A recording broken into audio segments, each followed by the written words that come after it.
आज के इस वीडियो में हम बात करेंगे मॉन्स्टर वर्स के कुछ ऐसे ही जीवों की जिसकी ताकत की कोई सीमा नहीं है। और अगर मॉन्स्टर वर्स के ही दो खूंखार वानरों की बात करें तो इसमें दो मॉन्स्टर का नाम सभी की जुबान पर आता है, विशाल कॉन्ग तथा रैम्पेज का जॉर्ज की। तो आज के इस वीडियो में हम ये जानेंगे कि क्या हो अगर ये दो विशाल वानरों की आपस में लड़ाई हो। लेकिन शायद ये मुकाबला बराबरी की नहीं होगी, क्योंकि एक और जहां कॉन्ग 104 फीट विशाल वानर है, वही रैम्पेज का जॉर्ज मात्र 40 फीट विशाल है। इसलिए अगर जॉर्ज की मदद करने के लिए रैम्पेज के ही दो और पावरफुल विलन लिजी तथा राल्फ आ जाए तो इस महायुद्ध में किसकी जीत होगी? क्या अकेला कॉन्ग मार पाएगा रैम्पेज के खूंखार दानवों को, या ये विलन कॉन्ग को ही मार डालेंगे? तो वीडियो में अंत तक बने रहें।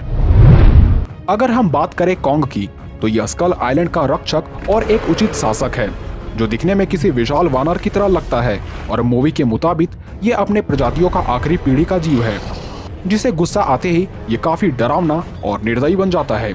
वहीं दूसरी ओर ये काफी शांत और अपने आइलैंड में रहने वाले जीवों का सेवियर या रक्षक है। और यकीन मानिए, इसके रहते आइलैंड में रहने वाले मासूम जीवों का कोई बाल भी बाका नहीं कर सकता, क्योंकि इसकी शक्ति का अनुमान आप इसी बात से लगा सकते हैं कि ये अपने हाथों से ही एक विशाल पेड़ को भी उखाड़ सकता है। और इसने अकेले ही स्कल आइलैंड का राक्षस यानी स्कल क्रॉलर को भी धूल चटाया था। ये इतना विशाल है जिसके सामने इमारतें भी आपको छोटी लगे, क्योंकि यह युवा अवस्था में ही 104 फीट का है। और इसने इस छोटे से उम्र में भी एक विशाल मियर स्क्विड के 2 टुकड़े कर दिए थे। और ताकत सिर्फ इसके बाजुओं में ही नहीं, बल्कि इसके पैर भी इतने मजबूत है जो काफी चोट को आसानी से झेल लेते हैं। इसका सबूत हमें मूवी से तब पता चलता है जब इसने 250 फीट की ऊंचाई से कूदकर स्कल क्रॉलर को मारा था। और इतना ही नहीं, ताकत के साथ साथ इसमें लाजवाब की फुर्ती भी देखने को मिलती है, जो 400 मील प्रति घंटे की रफ्तार दौड़ने के साथ साथ एक ही समय में कई दुश्मनों से लड़ सकता है। इसकी बुद्धि भी दूसरे काइजू से काफी अधिक है, क्योंकि वानर होने के बावजूद भी इनमें इतनी समझ होती है कि कौन इसका साथी या कौन इसका दुश्मन है। बुद्धिमान होने के कारण कॉन्ग अपने से भी अधिक शक्तिशाली दैत्यों को धूल चटाने में वक्त नहीं लगाता। इसकी बुद्धि सिर्फ लड़ाई में ही सीमित नहीं होती, क्योंकि फिल्म में जब एक इंसान कॉन्ग को डेटोनेटर की मदद से मारने वाला होता है तो कॉन्ग बिना देरी किए उसे झट से कुचल देता है। और शायद ये सबूत काफी है इसकी इंटेलिजेंस को समझने के लिए। कॉन्ग की ड्यूरेबिलिटी की बात करें तो ये इतने ड्यूरेबल है कि इसने कई गोलियों की वार को आसानी से झेल लिया था। पर इसकी सबसे बड़ी खासियत तो यह है कि यह अपने मरते दम तक लड़ सकता है। वहीं अगर हम रैम्पेज टीम की तरफ से जॉर्ज की बात करें तो शुरुआत में ये एक नॉर्मल सा अल्बाइनो गोरिल्ला था, लेकिन एक सीरम के कारण ये एक मॉन्स्टर में तब्दील हो गया। और ये विशाल होने के साथ साथ इसमें सुपर स्ट्रेंथ, ड्यूरेबिलिटी और स्पीड आ जाती है। इस बदले हुए जॉर्ज की ताकत का अनुमान आप ऐसे लगा सकते हैं कि मूवी में इसने मिलिट्री व्हीकल और हेलीकॉप्टर को खिलौने की भांति तोड़ डाला था और उसे उछालकर कई फीट दूर भी फेंक दिया था। सीरम के कारण इसमें इतनी शक्ति आ जाती है जिसके कारण ये बिल्डिंग को भी काफी आसानी से तोड़ सकता है। अपनी ताकत से जॉर्ज ने लिजी और राल्फ को भी हरा दिया था। पावरफुल होने के साथ साथ ये काफी ड्यूरेबल भी है, क्योंकि जब इसे लिजी ने काटा था तब भी जॉर्ज उसे लड़ना बंद नहीं किया था।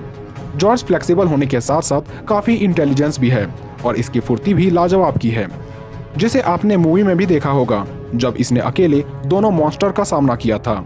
वहीं रैम्पेज का दूसरा मेंबर है राल्फ, जो सुपर सीरम के कारण एक विशाल भेड़िए में तब्दील हो गया था, जिसके बाद इसमें सुपर स्ट्रेंथ, ड्यूरेबिलिटी और एजिलिटी आ जाती है।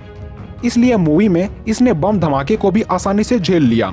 इसके अलावा ये उछलकर उड़ते हेलीकॉप्टर पर भी हमला कर सकता है और ये जॉर्ज तथा लिजी से भी कई गुना ज्यादा फुर्तीला है। पर इसमें जो सबसे बड़ी खासियत है वो है कुछ दूरी तक उड़ पाना, अपने शरीर से कांटों को उगाकर दुश्मनों पर हमला करना और अपने पूंछ की मदद से दुश्मनों पर वार करना है। रैम्पेज के इस लिस्ट में तीसरा सदस्य यानी लिजी की बात करें तो ये एक जाइगेंटिक मगरमच्छ वाला दानव है, जो आकार में जॉर्ज और राल्फ से भी विशाल है। इसके साथ ही इसमें इतनी क्षमता है कि यह अकेले दोनों जीवों से लड़ सकता है। अगर स्पीड की छोड़ दें तो हर मामले में ये जॉर्ज और राल्फ से आगे है, जिस कारण ये काफी ड्यूरेबल और शक्तिशाली है। इसकी बाइट फोर्स तो इतनी है कि इसने एक ही झटके में उड़ते हेलीकॉप्टर के 2 टुकड़े कर डाले थे। तो ऐसी स्थिति में किसकी जीतने की संभावना ज्यादा है, स्कल आइलैंड के शासक कॉन्ग की या रैम्पेज के 3 शक्तिशाली दानों की? और ये फाइट बिल्कुल फेयर इसलिए है क्योंकि एक और जहां रैम्पेज की टीम के पास नंबर का एडवांटेज है, वहीं कॉन्ग काफी विशाल आकार का काइजू है। क्योंकि कॉन्ग का आकार 104 फीट का है वहीं जॉर्ज और रॉल्फ 40 फीट है, जबकि लिजी 60 फीट विशाल है। और कॉन्ग आकार में ही नहीं बल्कि ताकत के मामले में भी तीनों मॉन्स्टर से आगे है, क्योंकि इसने एक ही समय में लिजी के आकार जितना बड़ा स्कल क्रॉलर को धूल चटाया था। वहीं ड्यूरेबिलिटी की बात करें तो कॉन्ग तो ड्यूरेबल है ही, पर यह लिजी के मुकाबले कम ड्यूरेबल है, क्योंकि एक और जहां कॉन्ग को हेलीकॉप्टर के रोटर ब्लेड ने इसे काफी चोट पहुंचा दिया था, वहीं जॉर्ज ने हेलीकॉप्टर से हमला होने वाले कई बुलेट्स को झेल लिया था। वहीं लिजी पर कई हथियार दिवाली के किसी फटाके के समान लग रहे थे। यानी स्ट्रेंथ में कॉन्ग एक और जहां आगे है, वहीं रैम्पेज ज्यादा ड्यूरेबल है।